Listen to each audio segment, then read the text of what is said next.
how does the changes that are happening this year in data privacy, how will that change?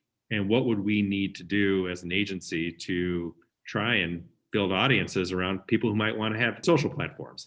The fear is that there's going to be a prompt that that greets you about whether or not you want this app to track your activity. By people opting out, it restricts the information that is fed back to Facebook quite drastically. If you opt in, there's still some data that won't be passed back, but for the most part, your data is untouched and it remains the same.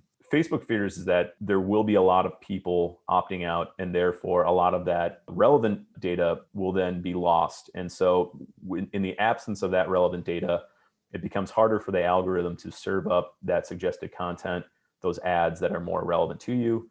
Therefore, you get more ads that aren't relevant to you, or you have advertisers having a much more difficult time trying to isolate subgroups such as yourself. Right now, Facebook's effort, I think, at this time is really sort of education.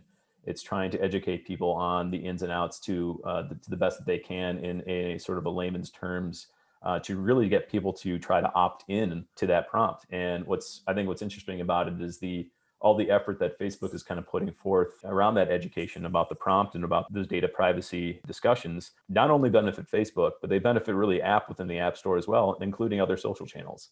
So I think other social platforms are going to benefit through Facebook's efforts of education, because they all really, at the end of the day, everybody wants people to opt in to be able to share that information. And I think the more that they try to articulate, if we don't have information on you, we're going to serve up whatever we possibly can to start phishing. Facebook is basically going to start phishing, serving you anything from articles to ads across the board to see what you then interact with. They're basically starting over, because the only information they're going to be able to have is the information within the platform itself to be able to help optimize the algorithm for you.